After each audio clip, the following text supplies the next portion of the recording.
Je viens de faire une initiative parlementaire, de contrôle parlementaire. Je viens d'adresser une question écrite à 3 membres du gouvernement, à savoir Madame la ministre d'État, ministre de portefeuille, Madame la ministre des Mines et Monsieur le ministre des Finances de la République démocratique du Congo au sujet de la signature par les 3 membres du gouvernement d'un accord de joint venture avec la société Primera.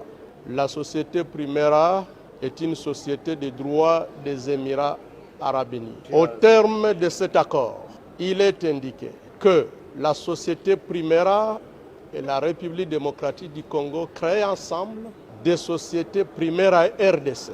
2 sociétés Primera RDC. L'une, Primera Gold, pour l'or, et l'autre, Primera Metals, pour le 3T. Mesdames et messieurs la presse, il s'agit d'une mafia organisée.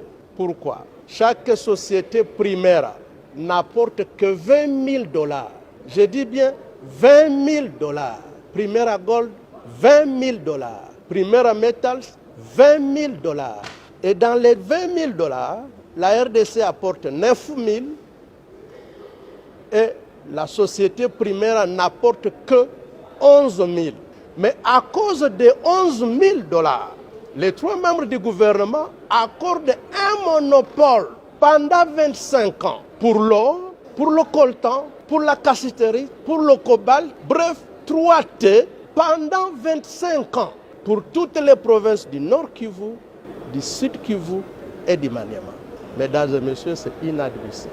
Maintenant, en termes d'obligations, la République démocratique du Congo s'engage à engager la société Sakima, qui est propriétaire de tous ces gisements, à signer un accord avec la société Primera pour 25 ans, en sorte que, à raison de seulement 11 000 $, Primera soit la seule société à pouvoir commercialiser l'or congolais, soit la seule société à pouvoir commercialiser le coltan, le cobalt, la cassiterite pendant 25 ans.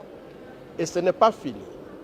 On accorde à la société Primera un régime fiscal privilégié, plusieurs exonérations inédites, et là où elle doit payer au taux de réduction scandaleuse. Rien que pour le coltan, les sociétés congolaises et entités de traitement congolaises payent 12% de la valeur de chaque marchandise, du moins de la cargaison des minéraux, à l'exportation.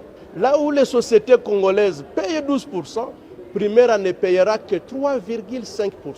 Nous avons calculé uniquement pour le coltan, le trésor congolais paye 80% de ses revenus. Au cours d'un mois, à voir le flux, nous perdrons 500 millions de dollars chaque mois pour les 3 provinces et pendant 25 ans. Nous avons donc dit que c'était inadmissible. Nous avons posé la question aux membres du gouvernement concerné parce que, comme vous le savez, le régime conventionnel a été abrogé par le nouveau code minier.